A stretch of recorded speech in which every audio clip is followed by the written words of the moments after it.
the Lord. Praise the Lord. Praise the Lord. Praise the Lord. Hallelujah. Hallelujah. परमेश्वर का धन्यवाद करते हैं आज की अच्छी सुबह के लिए और आप सबका असेंबली ऑफ बिलीवर चर्च बादली में आज फिर से स्वागत है। और हम प्रभु का धन्यवाद करते हैं कि पवित्र आत्मा हमें गहराई में और गहराई में और गहराई में लेकर चल रहा है। उसने एक दिन पतरस से कहा कि जाल को थोड़ा गहरे में डाल। हालेलुया। उसने पतरस से कहा कि जाल को थोड़ा गहरे में डाल। वो किनारे पे खड़ा था। आज खुदा बाप मुझसे और आपसे भी कह रहा है, कब तक बरकतों के पीछे भागते रहोगे, कब तक किनारे पे रुके रहोगे, कब तक गहराई में नहीं आओगे, कब तक कुर्सी तोड़ने वाले बनोगे, कब पिलर बनोगे, कब मजबूत बनोगे, खुदा में कब परिपक्व बनोगे। पवित्र आत्मा इन 3 महीने से हमें गहराई में और गहराई में और गहराई में लेकर जा रहा है। हालेलुया। मैं प्रभु का धन्यवाद करता हूं। आज की सुबह भी परमेश्वर के कलाम से मैं और आप सीखेंगे पवित्र आत्मा के विषय में। और आज का जो टॉपिक है, पवित्र आत्मा को शोकित मत करो, पवित्र आत्मा को गमगीन मत करो। Praise the Lord. आज हम सीखेंगे कि हमारी वजह से कई बार पवित्र आत्मा शोकित या गमगीन हो जाता है। हमारी हरकतों की वजह से, हमारी बोली की वजह से, हमारे व्यवहार की वजह से, हमारे उस कुकर्म की वजह से हम पवित्र आत्मा को शोकित या गमगीन कर देते हैं। हमारी बोली की वजह से कई बार ऐसा होता है कि हम इतना गंदा बोलते हैं, इतना खराब बोलते हैं कि लोगों को तो हर्ट होता ही होता है, लोगों को तो हर्ट होता ही होता है। लेकिन कई बार खुदा का आत्मा उस बात से शोकित हो जाता है। हम कई बार कहते हैं भाड़ में जा तू। खुदा कह रहा है उसको मन फिराने के लिए भेजा है मैंने। तू उसे भाड़ में भेज देगा, तू उसे जहन्नुम में भेज देगा। वो कैसे बचेगा, वो कैसे मेरे राज्य में आ पाएगा। लेकिन हम कई बार उसकी आत्मा को शोकित करते हैं। कई बार हम ऐसे काम कर देते हैं, बहुत सारी जिंदगी में ऐसी चीजें कर देते हैं जिससे खुदा का आत्मा शोकित होता है। Praise the Lord. मैं प्रभु का धन्यवाद करता हूं। आज की एक अच्छी शुरुआती आयत मैं आपके साथ बांटूंगा और विश्वास करता हूं कि आज हम सीख पाएंगे कि हमने कितनी बार खुदा को शोकित करा या गमगीन करा। मेरे साथ निकालिए एक वचन जो आपको मिलेगा, इफिसियों की पत्री उसका 4था अध्याय और उसके 30 पद से आज मैं शुरुआत करना मांगता हूं। इफिसियों की पत्री उसका 4था अध्याय और उसके 30 पद को पढ़ रहे हैं, जो आज शुरुआती वर्ष मैंने रखी है। बहुत सी बातों को सीखेंगे आज इस बात से। यहाँ पर ऐसा लिखा जी, पढ़े। और खुदा के पाक रूह को गमगीन ना करो। उर्दू में मैं लेकर आया हूँ आज इसको, और मैं राखी को बोला उर्दू में पढ़ना। और यहाँ पे लिखा है जी, पढ़े। और खुदा के पाक रूह को गमगीन ना करो। और खुदा के पाक रूह को गमगीन ना करो। हिंदी में ऐसा लिखा है कि परमेश्वर के पवित्र आत्मा को शोकित मत करो। मैंने आपको बताया हम गमगीन या शोकित करते हैं। कितने ऐसे लोग हैं जो शोकित हुए हैं या गमगीन हुए हैं यहाँ पर बैठे हुए? कभी आप शोकित हुए हो, गमगीन हुए हो? आप कई बार हमारी लाइफ में ऐसा होता है कि हम शोकित होते हैं जब किसी का कोई अपना इस जहान से चला जाता है, इस रुखसत करता है इस संसार से, तो हम बड़े गमगीन हो जाते हैं, बड़े शोकित हो जाते हैं। हमें बड़ी दिक्कतें लगती है कई बार। और वो कह रहा है कि पाक रूह को खेदित गमगीन ना करो। पाक रूह को गमगीन ना करो, जिससे तुम पर रिहाई के दिन के लिए मोहर हुई। Praise the Lord. कह रहा है जिससे तुम पे रिहाई के दिन के लिए मोहर की गई है। हालेलुया। और हिंदी में ऐसा लिखा है कि परमेश्वर के पवित्र आत्मा को शोकित मत करो, जिससे तुम पे छुटकारे के दिन के लिए छाप दी गई है। हालेलुया। आप पर स्टैंप लगाई है कि आप खुदा के हो। आपको खुदा ने भीड़ से चुना है। बाइबल बताती है कि वो चुनकर समीप आने का मौका देता है। बाइबल बताती है कि वो चुनकर हमें अपने करीब लेकर आया और हम पर छुटकारे के दिन के लिए छाप दिए। आपको मालूम होगा जब वो मौत का फरिश्ता इजरायलियों के बीच में घूम रहा था, जब 10 विपत्ति डाली गई थी, जिस घर पर वो चिन्ह दिखाई दिया था, मौत का फरिश्ता उसको उलांग गया था। उन लोगों की कोई हानि नहीं हुई थी। इसलिए वो कह रहा है कि छुटकारे के दिन के लिए तुम्हार पे मोहर दी गई है और पवित्र आत्मा को शोकित मत करो। हमारी ऐसी ऐसी आदतें हैं, खुदा में रहने के बाद, खुदा की मोहर लगने के बाद हम ऐसे गलत काम करते हैं, ऐसी जगहों पर बैठते हैं, ऐसी बोली बोलते हैं जिससे खुदा का आत्मा शोकित होता है। हालेलुया। मैंने कुछ बातें लिखी है, किन बातों से परमेश्वर का आत्मा शोकित होता है। मूर्ति पूजा, झूठ बोलने के द्वारा उसका आत्मा शोकित होता है, क्रोधित होने के कारण उसका आत्मा शोकित होता है, चोरी करने के द्वारा उसका आत्मा शोकित होता है, श्राप देने के द्वारा उसका आत्मा शोकित होता है, और क्षमा न करने के द्वारा उसका आत्मा शोकित होता है। Praise the Lord. इन बातों को कुछ बातें मैं आपके सामने बाइबल से रखूंगा कि कैसे हम परमेश्वर के आत्मा को शोकित करते हैं। हम बड़ी सही कोशिश करते हैं चलने की, न जाने क्यों हम पादरी से झूठ बोल देते हैं, न जाने क्यों हम अपने पापा से झूठ बोल देते हैं, पता नहीं हम झूठ बोल देते हैं और परमेश्वर का आत्मा शोकित हो जाता है। हालेलुया। एक कपल्स ने कुछ जमीन बेची और जमीन बेचने के बाद वो उस जमीन का जो पैसा था उसमें से उन्होंने कुछ रख छोड़ा। निकाल लीजिए आप मेरे साथ प्रेरित काम उसका 5वां अध्याय, उसके पहले पद से 11 पद तक की बातें मैं आपको बताऊंगा। और वहां पर हुआ ऐसा कि इन्होंने कुछ पैसा अपने पास रख लिया। उस समय होता क्या था, सब कुछ साझे का हो गया था। जो लोग अपना पैसा जमीनें बेचते थे वो सब प्रेरितों के पास ले जाके उनके सामने रख दिया करते थे। और यहाँ पर इन्होंने कुछ जमीन बेची। इस कपल्स ने, हनन्याह और सफीरा ने कुछ जमीन को बेचा और जमीन बेचने के बाद न जाने इनके मन में क्या आया, इन्होंने कुछ रख छोड़ा। और हम बात कर रहे हैं कि पवित्र आत्मा को शोकित मत करो। और यहाँ इन्होंने एक ऐसा काम किया जिससे परमेश्वर का आत्मा शोकित हो गया। और साफ शब्दों में ऐसा लिखा है, जी पढ़े, 3 पद से पढ़े इसको। मगर पतरस ने कहा, ए हनन्याह, क्यों शैतान ने तेरे दिल में ये बात डाली कि तू रूह उल कुदूस से झूठ बोले। हालेलुया। कि तू पवित्र आत्मा से झूठ बोले। हे हनन्याह, तेरे मन में ऐसा क्या समाया कि तू पवित्र आत्मा से झूठ बोले? अरे वो तो पतरस से बातें कर रहा था, वो तो पतरस के पास सब कुछ लाया था। कहने लगा कि तेरे दिल में ऐसा क्या आया, हिंदी में पढ़े, कि तेरे दिल में ऐसा क्या समाया। पतरस ने कहा, हे हनन्याह, हाँ, शैतान ने तेरे मन में यह बात क्यों डाली? तेरे मन में शैतान ने ये बात क्यों डाली कि तू पवित्र आत्मा से झूठ बोले। वहां पे पवित्र आत्मा दिखाई नहीं दे रहा था। वहां पे पवित्र आत्मा कहाँ था? वहां तो पतरस खड़ा हुआ था। और पतरस ने बोला कि हनन्याह, तूने ऐसा क्यों करा कि तू पवित्र आत्मा से झूठ बोले? यानी कि हमारे झूठ बोलने से परमेश्वर का आत्मा ना ही शोकित होता है, हम उन चुनौतियों का सामना करते हैं, हमारे साथ ऐसी घटनाएं घट जाती है क्योंकि हम पवित्र आत्मा को शोकित कर रहे हैं। इनके झूठ के कारण से शैतान ने इन्हें पाप कराया। पाप के कारण से पवित्र आत्मा शोकित होता है और शैतान ने इनके मन में पाप डाला। और बाइबल बताती है पाप की मजदूरी तो मृत्यु है। और इन्होंने झूठ बोलकर एक बड़ा पाप किया। कई बार हम घर में ऐसे घृणित काम करते हैं और पेरेंट्स से झूठ बोलते हैं। जवान बच्चे, लगता है कि मम्मी पापा तो ब्लाइंड है, कुछ भी बोल के चले जाते हैं। जा रहे थे, कहा था ट्यूशन, लेकिन मिले झील पर। कह रहे थे क्लास लेने जा रहे ट्यूशन की, लेकिन मार्केट में बॉयफ्रेंड के साथ घूम रहे थे। झूठ बोलते हैं हम लोग और उससे हम पाप करते हैं और पाप की मजदूरी मृत्यु है। हे हनन्याह, तेरे मन में ऐसा क्या समाया, तेरे दिल में ऐसा क्या समाया कि तूने पवित्र आत्मा से झूठ बोला और भूमि के दाम में से कुछ रख छोड़ा।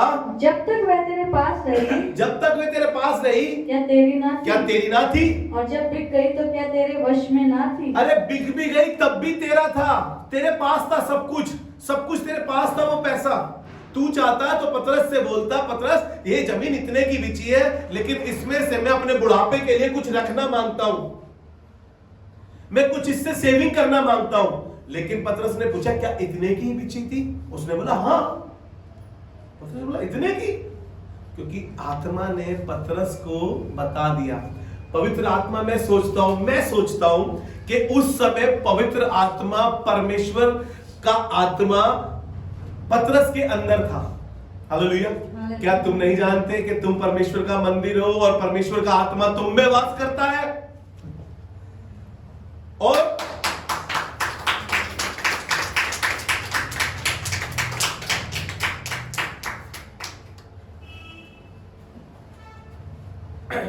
और उसने पवित्र आत्मा से झूठ बोला। कई बार हम बहाने बनाते हैं चर्च के टाइम पे भी, और झूठ बोलने में तो हमने जैसे पीएचडी कर रखी है, और वो पीएचडी हमारे काम आती है, और इतना झूठ बोलते हैं और ये नहीं सोचते कि खुदा का खादिम मेहनत कर रहा है हमारे साथ। पतरस ने वो यूं ही अपनी संपत्ति पतरस के पास नहीं ले गया होगा। पतरस ने उन्हें मसीह में मजबूत करने के लिए क्या कुछ नहीं किया होगा। और उसने कहा कि तूने क्यों झूठ बोला? आपको मालूम है इसका खामियाजा क्या हुआ, इसका भुगतान क्या हुआ? हनन्याह को अपने प्राण की आहुति तक देनी पड़ गई। और बात यही खत्म नहीं हो गई। कई बार पेरेंट्स झूठ बोलते हैं, कई बार बच्चे झूठ बोलते हैं, क्योंकि उन्होंने अपने माँ बाप से ही सीखा है झूठ बोलना। क्योंकि घर में पहला स्कूल उनका वही था, पहले टीचर वही थे, वहीं से सीख कर आए। आई पत्नी, पढ़िए, पत्नी आई है। अब पत्नी से पूछा जा रहा है, दोनों ने साठगांठ कर रखी थी, दोनों ने तय कर रखा था, पतरस को बताना नहीं है कि हमने इतना पैसा रख लिया है। जबकि वो साफ कहते तो रख सकते थे। जी पढ़े आगे। तूने यह बात अपने मन में क्यों विचारी? हाँ, तू मनुष्य से नहीं परंतु परमेश्वर से झूठ बोला है। परंतु तू मनुष्य से नहीं परमेश्वर से झूठ बोला है। ये बातें सुनते ही हाँ, हनन्याह गिर पड़ा, हाँ, और प्राण छोड़ दिए। जी, ये मर गया। अब आइए पत्नी को मालूम नहीं है पति के साथ क्या हुआ है। वो दौड़ती भी गई है हंसी खुशी से, अरे हमने एक बड़ा अमाउंट दिया है चर्च में, आज है बोनस मिला था हमें। छोड़ो ना यार, सैलरी में से तो दिया है, बोनस का क्या है? बोनस का क्या है? चलो 10% दे देंगे, बोनस भी आया है तो कोई बात नहीं। लेकिन ईमानदारी से दिया क्या नहीं दिया बोनस का 10वां हिस्सा? अब ये ना सोचिए कि भैया आज मुझे बोनस के लिए बोल रहे हैं, आज दिवाली है तो बोनस मिला होगा। नहीं, मैं सिखाने की कोशिश कर रहा हूं आपको कि इसने ऐसा किया। और पत्नी साहिबा आई और इससे पतरस ने पूछा, जी पढ़े। हनन्याह गिर पड़ा और प्राण छोड़ दिए, और सब सुनने वालों पर बड़ा भय छा गया। हाँ, फिर जवानों ने उठकर उसकी अर्थी बनाई और बाहर ले जाकर गाड़ दिया। जी, लगभग 3 घंटे के बाद उसकी सोचिएगा 3 घंटे बाद उसे कुछ मालूम ही नहीं था। झुट्टी औरत थी ना, इसलिए उसे कुछ मालूम ही नहीं था। बड़ी चोट में आ रही थी। भाई साहब, क्रिसमस पे मैंने सबसे मोटा अमाउंट दिया है, आज चर्च एनिवर्सरी में एक मैंने बड़ा अमाउंट दिया है, और जा रही हूं अब चर्च में मेरी वाहवाही होगी, मेरे बारे में पतरस बोलेगा मैंने दिया है सबसे बड़ा, मुझे पतरस मेरे लिए कुछ करेगा, मेरी वाहवाही कराएगा, मेरे लिए कुछ कहेगा। ये 3 घंटे बाद आई आराम से। तो हुआ क्या, देखिए 3 घंटे बाद क्या हुआ, जी पढ़े। 3 घंटे बाद उसकी पत्नी जो कुछ हुआ था ना जानकर भीतर आई। ना जानकर भीतर आई। तब पतरस ने उससे कहा, मुझे बता क्या तुमने वह भूमि इतने ही में बेची थी? मुझे बता क्या वो भूमि तुमने इतने की ही बेची है? तो जवाब देखिए इसका, पतरस ने इससे पूछा और इसका जवाब देखिए, कॉन्फिडेंस लेवल देखिए इसका। झूठ बोलने में पीएचडी करने वाले लोगों, कॉन्फिडेंस से बोलते हैं हम, बिल्कुल झूठ जब बोलना होता है बिल्कुल लीडर होकर बोलते हैं, आंखों में आंखें मिलाकर बोलते हैं। आजकल तो लोग झूठ ऐसा झूठ बोलते हैं कि लगता ही नहीं झूठ बोल रहे, आंखों में आंखें डालकर झूठ बोलते हैं लोग। अब ये भाई साहब इनसे पूछ लिया, मुझे बताओ कि यार सिस्टर तुमने ये जमीन इतने की बेची है क्या? जवाब सुनिए जी, बोलिए। उसने कहा हाँ इतने ही में। हाँ इतने में ही बेची है? क्यों, क्या हुआ? ज्यादा की बेचनी थी क्या, या कम लग रही है तुम्हें? उसने इतने की बेची है। तब पतरस ने क्या कहा, देखिए फिर से सुनिएगा, पवित्र आत्मा को शोकित मत करो। जी पढ़े। पतरस ने उससे कहा यह क्या बात है कि तुम दोनों ने प्रभु के आत्मा की परीक्षा के लिए एका किया। तुमने परमेश्वर की आत्मा की परीक्षा करी है, पतरस की नहीं। पतरस की नहीं करा है कुछ भी, तुमने परमेश्वर की आत्मा की परीक्षा करी है। हम कई बार परमेश्वर की परीक्षा करते हैं, देखते हैं उपवास रख के होता है कि नहीं। भैया ने बोला ना उपवास के साथ करोगे तो हो जाएगा काम तुम्हारा, देखना। उपवास रखते हैं, परीक्षा कर रहे हैं हम उसकी। परमेश्वर का खादिम कहने लगा कि तुमने क्या एका किया कि तुम उसकी आत्मा की परीक्षा करो। देख तेरे पति के गाड़ने वाले द्वारी पर खड़े हैं। देख तेरे पति के गाड़ने वाले द्वारी पर खड़े हैं, और तुझे भी बाहर ले जाएंगे। तब वह तुरंत उसके पांव पर गिर पड़ी। हाँ? और प्राण छोड़ दिए। हालेलुया। ना पति उसको कांधा दे पाया और ना पत्नी उसको देख पाई, और आत्मा को इतना शोकित करा उन्होंने कि उन्होंने प्राण तक छोड़ दिया। हम माहिर लोगों, झूठ बोलने में माहिर लोगों, खुदा के खादिम को धोखा देने वाले लोगों, अपने परिवार को धोखा देने वाले लोगों, खुदा को धोखा देने वाले लोगों। खुदा कह रहा है कि तुम धोखेबाज हो, तुम भेंटों में और 10वें हिस्से में चोर हो। हम कई बार धोखेबाजी, वो वफादार खुदा है और वो चाहता है कि हम उसके साथ वफादार रह सके। जब हमारे बच्चे हमारे साथ हमारे विश्वासघात करते हैं तो हमें बड़ा खराब लगता है, बड़ा अजीब लगता है, हम शोकित हो जाते हैं। हमने अलमारी में 50,000 रुपए रखे थे, उसमें से 1,000 रुपए गायब है, तो हम एकदम से शौक में चले जाते हैं, ये कहां से सीख ली इसने चोरी करनी। और खुदा भी हमसे इसी बात को कहता है कि हम उसको शोकित करने का कारण ठहरते हैं कई बार। और उन्होंने खुदा के आत्मा को शोकित किया अपने झूठ बोलने के द्वारा। अगर हम उत्पत्ति शुरुआत में चले जाएं तो खुदावन ने कहा, गहरे जल पर जब आत्मा मंडरा रहा था, पृथ्वी बेडौल और सुनसान पड़ी थी, और खुदा एक एक करके सब चीजें बनाता रहा और कहता रहा अच्छा अच्छा अच्छा अच्छा अच्छा। लेकिन जब छठे दिन उसने आदम को बनाया तो कहने लगा बहुत अच्छा। लेकिन न जाने क्यों पहले अध्याय से पार होते, दूसरे अध्याय में जब हम आते और तीसरे अध्याय में आके छठे अध्याय में आके परमेश्वर कहने लगा कि मैं मनुष्य को बनाकर पछताता हूं। परमेश्वर कहने लगा कि मेरा आत्मा उसके साथ सदा लो विवाद ना करता रहेगा, मैं उसके साथ हमेशा जद्दोजहद नहीं करूंगा। क्यों? क्योंकि उसके मन में निरंतर बुराई ही उत्पन्न होता है। पढ़ना चाहते हैं, निकालिए, जल्दी जल्दी पढ़ दीजिए तीसरे पद से छठे अध्याय का।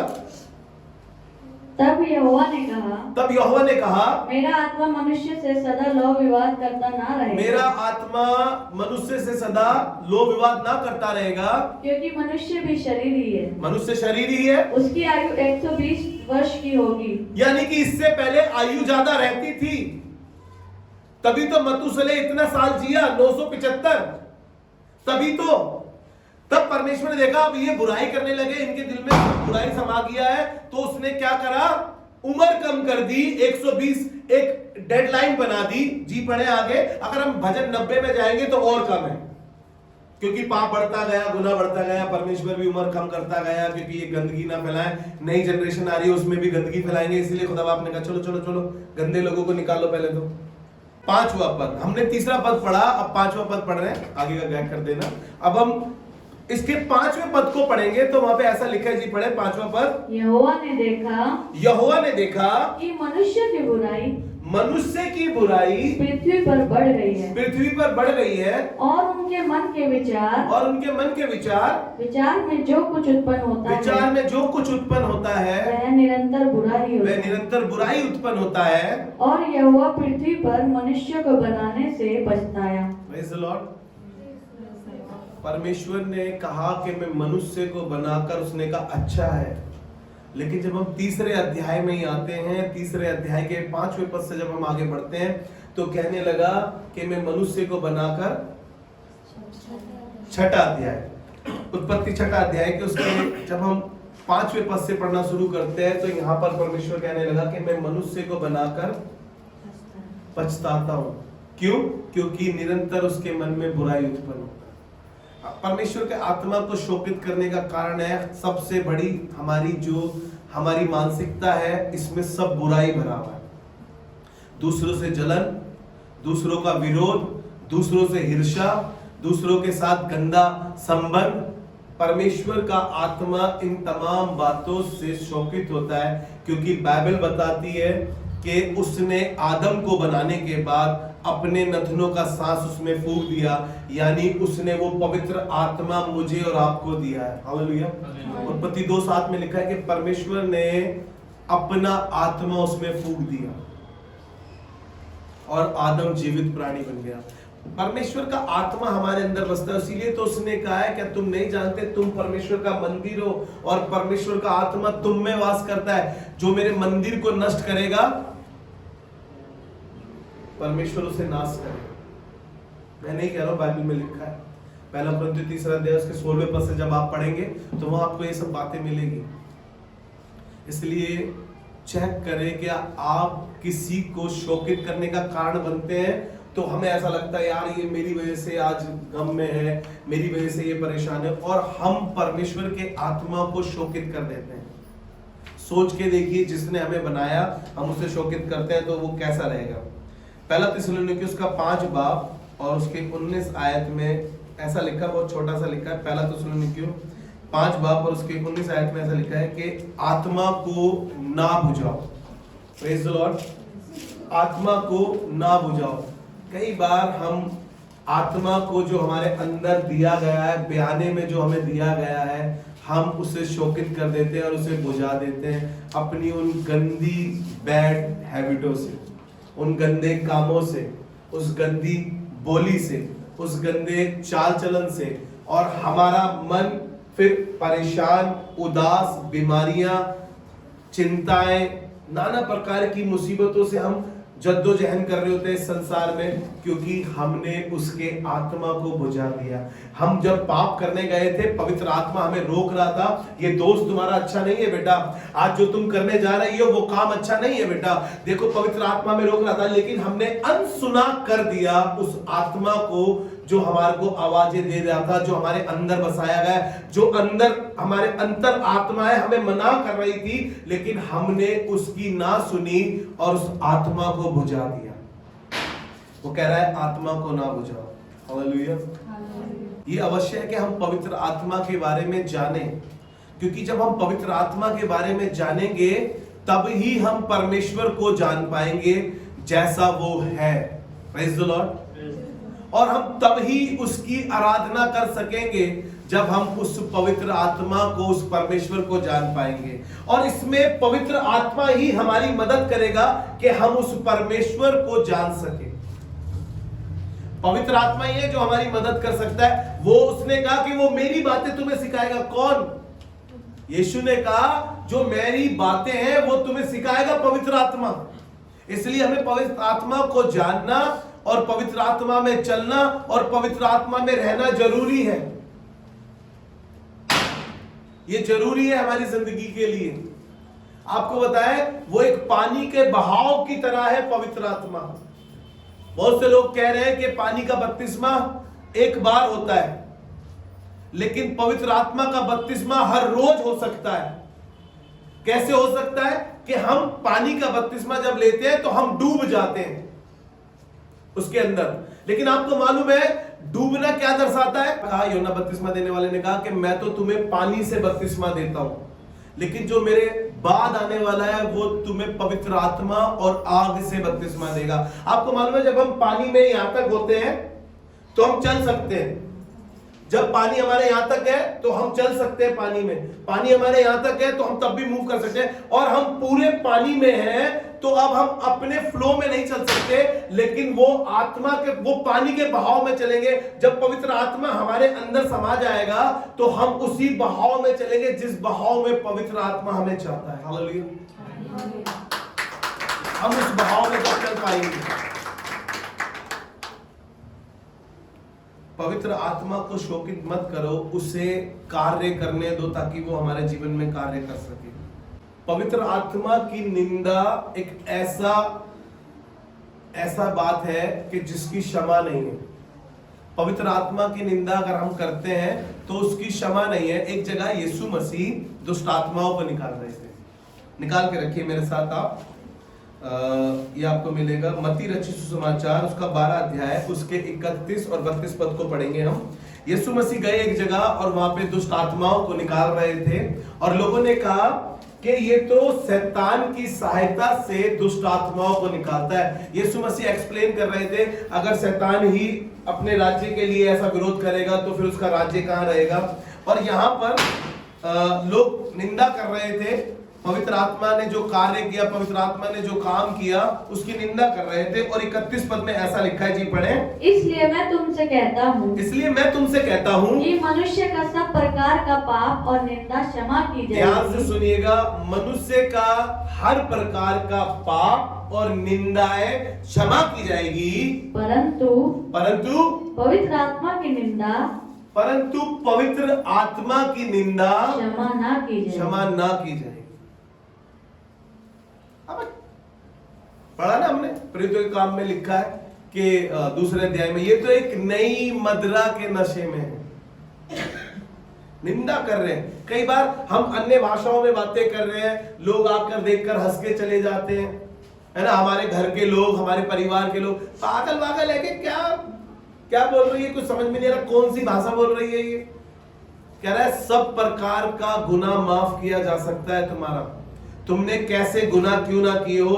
खुदा बाप का कलाम कहता है यशायाह में, तुम्हारे पाप चाहे लाल रंग के हो चाहे अधवैनी रंग के हो, वो अपनी पीठ तले फेंक देता है और फिर कभी स्मरण नहीं करता। लेकिन यहां पर कह रहा है कि मनुष्य का हर प्रकार का पाप क्षमा किया जाएगा, लेकिन पवित्र आत्मा की निंदा क्षमा ना की जाएगी।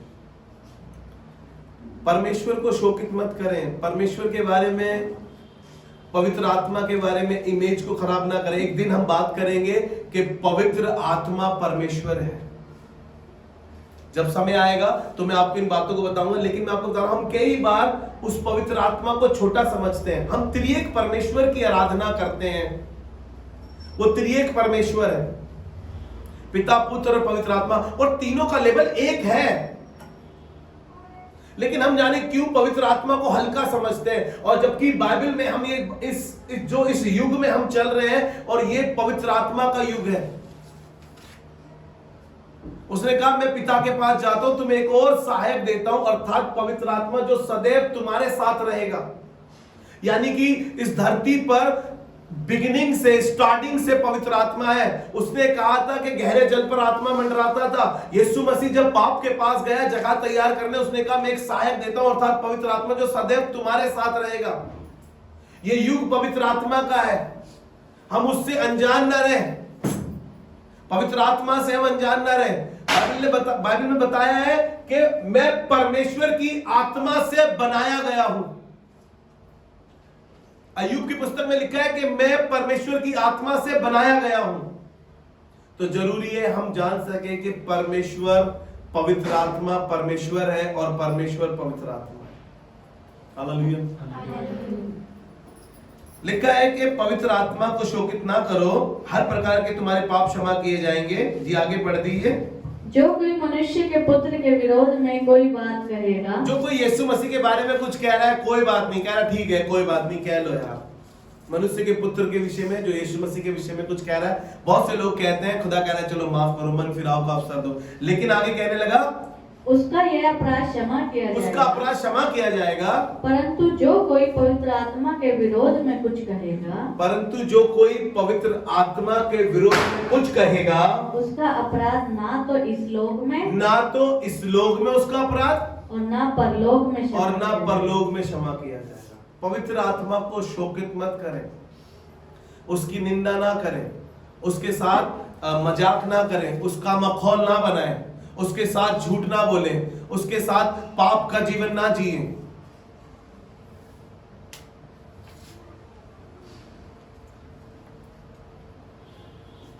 यही बात मरकुस उसका 3 अध्याय उसके 22 और 30 से पढ़ेंगे तो सेम यही बात लिखी है, लेकिन मैं आपको और आगे ले जाना मांगता हूं ताकि मैं और आप और आगे बढ़ सके और जान सके कि हम परमेश्वर की आत्मा को शोकित ना करें। हमने बताया कि हन्ना सफीरा ने झूठ बोला और उसकी आत्मा को शोकित करा और उनके जीवन में पाप आया और पाप मृत्यु को लाती है।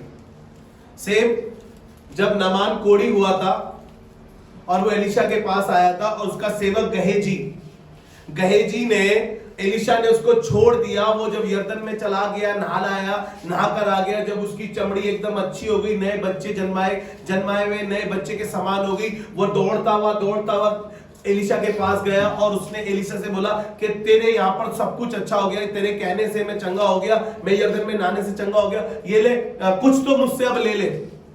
उसने कहा मैं कुछ नहीं लेने का भाई।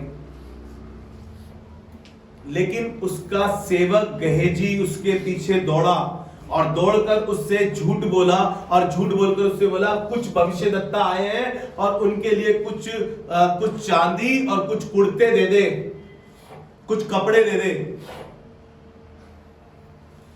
जब वो लौट कर एलीशा के पास गया, एलीशा ने पूछा गेहजी कहां गया था, गेहजी कहां गया था? उसने कहा कहीं नहीं, मैं तो यहीं पे था। उसने कहा कि मैं सारा हाल जानता हूं तब से अब तक का, जा नामान का कोढ़ हटकर अब तुझ पर लग जाएगा।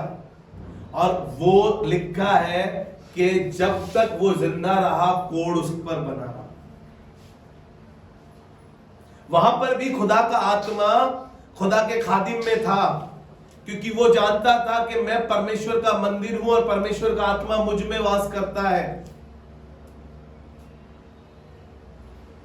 और उस सेवक ने उससे झूठ बोला, उसके सेवक ने। तो जरूरी है हम परमेश्वर के आत्मा को शोकित ना करें। मनुष्य के अभिमान के द्वारा परमेश्वर शोकित होता है। निकाले मेरे साथ इब्रानी उसका 10 अध्याय और उसका 29 पर।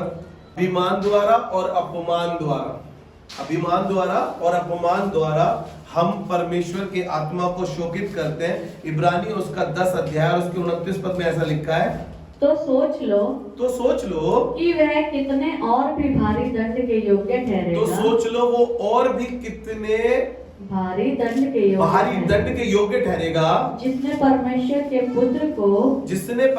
पुत्र को पांव से रोंदा और वाचा के लहू को जिसके द्वारा वह पवित्र ठहराया गया और जिसके द्वारा वो पवित्र ठहराया गया अपवित्र जाना है और अपवित्र जाना है। और अनुग्रह के आत्मा का अपमान। और ध्यान से सुनिएगा लास्ट बात, और अनुग्रह के आत्मा का और अनुग्रह की आत्मा का अपमान किया है। वो अनुग्रह की आत्मा जो परमेश्वर, जो ग्रेस हमारे को देके गया है, यीशु मसीह, बाइबल बताती है पहले यूहन्ना पहले अध्याय में लिखा है कि उसने अनुग्रह पर अनुग्रह कराया हमारे ऊपर, और हमने सब ने उसकी परिपूर्णता से प्राप्त किया अनुग्रह पर अनुग्रह। और वो कह रहा है उस अनुग्रह को हमने क्या करा है, उस अनुग्रह की आत्मा को क्या करा है, अपमानित किया है। अपने उस चीजों के द्वारा हमने परमेश्वर को कम महत्व दिया, अपने दोस्तों को, अपने रिश्तेदारों को, अपने पैसे को, अपने मकान को, अपनी गाड़ी को हमने ज्यादा महत्व दिया है। हमने परमेश्वर को छोटा किया है और इन बातों से हमने उसको अपमानित किया है, उस अनुग्रह को जो उसका हम पर हुआ है। आज्ञाकारिता के कारण से परमेश्वर शोकित होता है। Praise the Lord. पढ़े मेरे साथ आप यशाया उसका 63 अध्याय और उसके 7वें पद से पढ़ेंगे। जितना उपकार यहोवा ने हम लोगों का किया, ध्यान से सुनिएगा, जितना उपकार मुझ पे और आप पर और इस संसार पर खुदा ने बड़े उपकार किए हैं। इसीलिए दाऊद भजन 103 में भी कहता है, जो उपकार यहोवा ने मुझ पर किए उसका बदला मैं उसे क्या दूं। और यहाँ पर यशायाह नबी कहने लगा, जितना उपकार यहोवा ने हम लोगों पर किया, हम लोगों पर किया, अर्थात इस्राएल के घराने पर, अर्थात इज़राइल के घराने पर दया और अत्यंत करुणा करके उसने हमसे जितनी भलाई की, उसने जितनी भलाई हमसे करी, उस सब के अनुसार मैं यहोवा की करुणा में कामों का वर्णन हाँ और उसका गुणानुवाद करूंगा। हाँ, वो सब बातें जो परमेश्वर ने मेरे लिए करी है मैं उसका गुणानुवाद करूंगा। क्योंकि उसने कहा निसंदेह ये मेरी प्रजा के लोग हैं, निसंदेह ये मेरी प्रजा के लोग हैं, ऐसे लड़के हैं जो धोखा ना देंगे, और वह उनका उद्धारकर्ता हो गया। और वो धोखा ना देंगे, ऐसे लड़के में उनका उद्धारकर्ता हो गया। ये वफादार है, ये बेवफाई नहीं करेंगे। खुदा कह रहा है ये वफादार कौम है, ये वफादार लोग हैं, ये बेवफाई नहीं करेंगे। और 10वें पद में खुदा ये कहने लगा, जी 10वां पद पढ़ दीजिए सीधा। तो भी उन्होंने बलवा किया। ये वफादार लोग थे, ये पिलर थे, ये ईमानदार लोग थे, और ये कलीसिया के वेल विशर लोग थे। इन्होंने क्या किया? बलवा किया।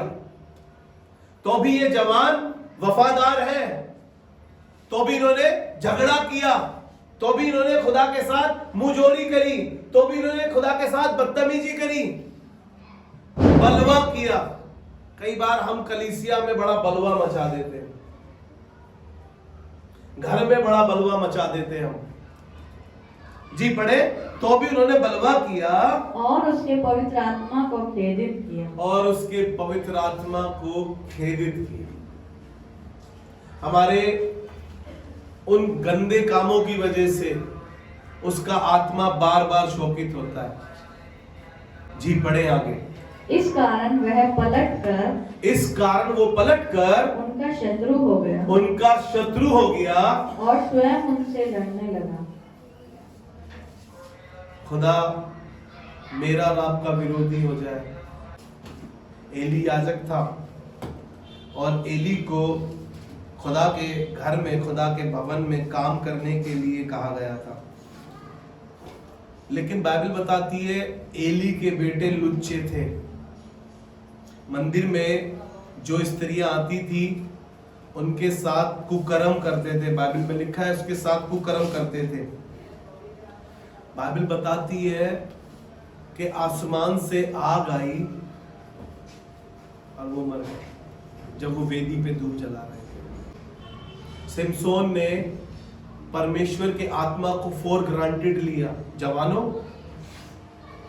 कई बार हम उस ग्रेस को, उस अनुग्रह की आत्मा को हल्के में लेते हैं, हल्का समझते हैं। सिमसोन ने परमेश्वर के आत्मा को हल्का समझा और बाइबल बताती है कि परमेश्वर का आत्मा उस पर से उठ गया, क्योंकि वो दलीला के पास चला गया, वो गंदी संगति में चला गया, उस दलीला के पास चला गया जो वैश्या थी।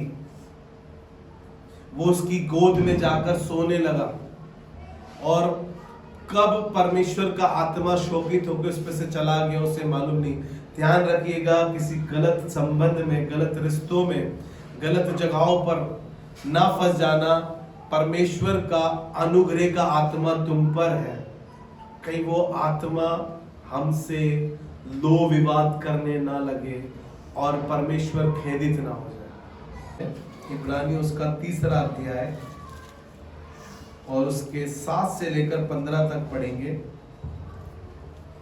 इब्रानियों उसका 3रा अध्याय उसका 7वां पद, यहाँ पे ऐसा लिखा है, सो पवित्र आत्मा कहता है, अतः जैसा पवित्र आत्मा कहता है, ध्यान से सुनिएगा, अतः जैसा पवित्र आत्मा कहता है, यदि आज तुम उसका शब्द सुनो। ध्यान से सुनिएगा, बहुत इंपॉर्टेंट बात बता रहा हूं आपको। इस मैसेज का निचोड़ समझ लीजिएगा। इस मैसेज को समझने के लिए इस बात को समझना बहुत जरूरी है। और कहने लगा, जैसा पवित्र आत्मा आज के दिन में कहता है, ये पढ़े, यदि आज तुम उसका शब्द सुनो, यदि आज तुम उसका शब्द सुनो, तो अपने मन को कठोर ना करो। अरे बकवास की बातें हैं सब। हर संडे यही तो सुनते आ रहे हैं, बुड्ढे हो गए। अबे छोड़ो, भैया का तो काम है बोलना, भैया तो बोलते हैं, उन्हें कलीसिया में बोलने के लिए ही रखा है, और रखा किस लिए उन्हें। लेकिन खुदा का आत्मा क्या कह रहा है? लूका 12 अपने घर जाके पढ़िएगा, लिखा है परमेश्वर का आत्मा तुम्हें उसी घड़ी स्मरण दिला देगा तुम्हें क्या कहना है। और मत्ती 10:20 कहने लगा कि परमेश्वर का आत्मा तुम में होकर बोलता है, जैसे पतरस में बोल रहा था, जैसे एलिया में बोल रहा था। आज खुदा का आत्मा कह रहा है कि जब तुम उसका शब्द सुनो तो अपने मन को कठोर ना करना, जैसा कि क्रोध दिलाने के समय हाँ, और परीक्षा के दिन जंगल में किया था। जैसे क्रोध दिलाने के समय किस कौम ने? इजरायली कौम ने। क्या वो हमारे लिए जंगल में मन्ना बरसा सकता है? हम तो ये कड़वा पानी पी पी के दुखी हो गए हैं।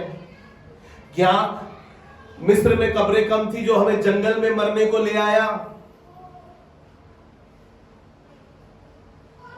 वो रोज आसमानी रोटी खाते थे, रोज आसमान से उनके लिए फ्रेश मन्ना आता था, कोई बासी खाना नहीं मिलता था।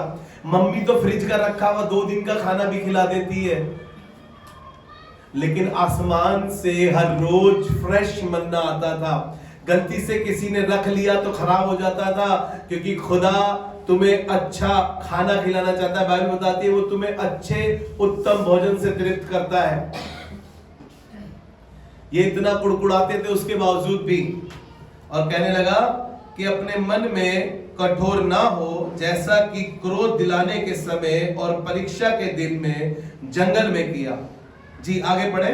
जहाँ तुम्हारे बाप दादों ने मुझे जांच कर परखा, हाँ, जांच कर परखा, और 40 वर्ष तक मेरे काम देखे। और 40 वर्ष तक कैसे काम देखे? निर्गमन बताती है कि 40 दिन में ना तो उनके जूते फटे और ना उनके कपड़े पुराने हुए।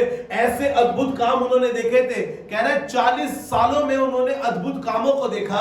इस कारण मैं उस समय के लोगों से क्रोधित रहा। मैं उस समय के लोगों से क्रोधित रहा और कहा इनके मन सदा भटकते रहते हैं। इनके मन सदा भटकते रहते हैं। और इन्होंने मेरे मार्गों को नहीं पहचाना। इन्होंने मेरे मार्गों को नहीं पहचाना। आपको मालूम है कई बार आज भी खुदा आसमान खोलता है, हमारी औकात से बढ़कर, हमारी एजुकेशन से बढ़कर हमें देता है, हमारी जेब से बढ़कर हमारी जेब में पैसा रखता है, उसके बावजूद भी हम नाफरमान लोग हैं। वो भी ऐसे ही लोग थे और खुदा को क्रोध दिलाया उन्होंने उस समय में। कई बार मैं और आप ऐसा कहकर उसे क्रोध दिलाते हैं, और लोग यही तो कह रहे थे कि वो जंगल में मीट बरसा सकता है। लिखा है बाइबल में 78 जबूर में लिखा है भजन में कि उसने धूल के समान मांस बरसाया, धूल के समान। जी आगे पढ़ेंगे, इसके 16वें पद से पढ़ेंगे, इसी के 16वें पद से पढ़े। भला किन लोगों ने सुनकर भी क्रोध दिलाया? हाँ, क्या उन सब ने नहीं जो मूसा के द्वारा मिस्र से निकले थे? जो मूसा के द्वारा मिस्र से निकले थे। और वह 40 वर्ष तक किन लोगों से क्रोधित रहा? और वो 40 वर्ष तक किन लोगों से क्रोधित रहा? क्या उन्हीं से नहीं जिन्होंने पाप किया? क्या उन्हीं से नहीं जिन्होंने पाप किया? और उनके शव जंगल में पड़े रहे। और उनके शव, उनकी लाशें जंगल में पड़ी रही। और उसने किससे शपथ खाई? और उसने किससे शपथ खाई? कि तुम मेरे विश्राम में प्रवेश करने तुम मेरे विश्राम में उस वाचा के देश में पहुंच पाओगे। किससे? जी पढ़े। क्या केवल उनसे नहीं जिन्होंने आज्ञा ना मानी? क्या केवल उनसे नहीं जिन्होंने आज्ञा ना मानी? अतः हम देखते हैं कि वे अविश्वास के कारण प्रवेश ना कर सके। वो अविश्वास के द्वारा प्रवेश ना कर सके। उन्होंने आज्ञा नहीं मानी, उन्होंने विश्वास नहीं करा, और खुदा ने उनको उस देश में नहीं पहुंचाया। आप जहां पहुंचना मांगते हैं अपनी जिंदगी में, आप कहां पहुंचना मांगते हैं? खुदा के साथ आज्ञाकारी रहे, विश्वास के साथ रहे, खुदा आपको ऊंचाइयों पे, बुलंदियों पे ले जाएगा। मैं जल्दी से खत्म करूंगा।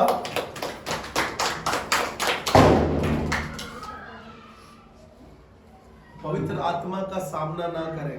सामना मतलब बहसबाजी हम मम्मी से कर लेते हैं, पापा से कर लेते हैं, पादरी से कर लेते हैं, है ना? खुदा के साथ मत करिएगा, पवित्र आत्मा से मत करिएगा। क्योंकि बाइबल में लिखा है सब निंदाएं तुम्हारी क्षमा की जाएगी। पादरी का सर भी फोड़ देना, वो भी माफ कर देगा खुदा तुम्हें। लेकिन पवित्र आत्मा की निंदा मत करना, क्योंकि वो तुम्हारे पाप क्षमा नहीं किए जाएंगे।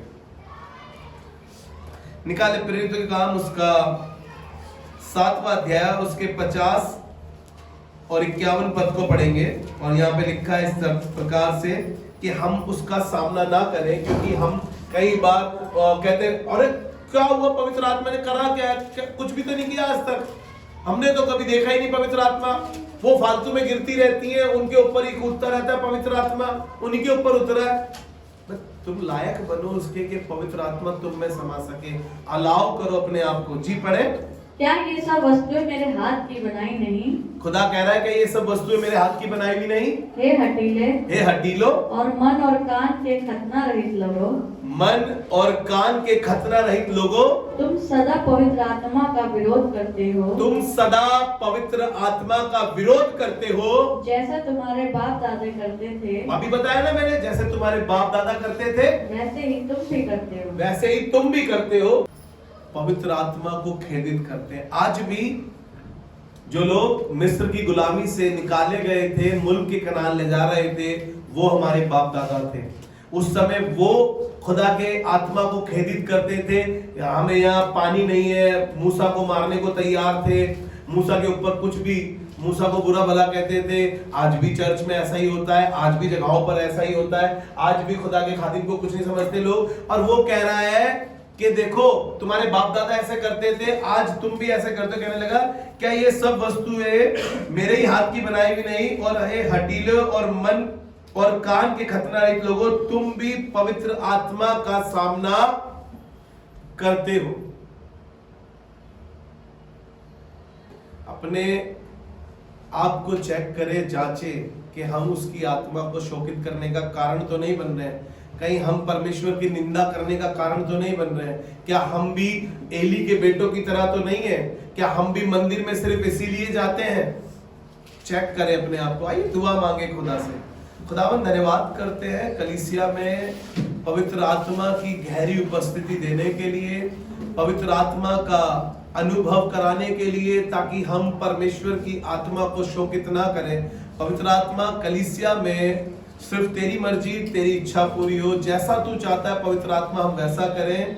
हमारे अंदर याद दी, आज भी हमारे अंदर कुछ पाप, कुछ बुराई, कुछ छुप के बैठा है प्रभु, हमारी मदद कर ताकि हम पवित्र बन सके, क्योंकि तेरे वचन में लिखा है पवित्र बनो क्योंकि तुम्हारा बुलाने वाला पवित्र है। मदद कर प्रभु, हमारी सहायता कर।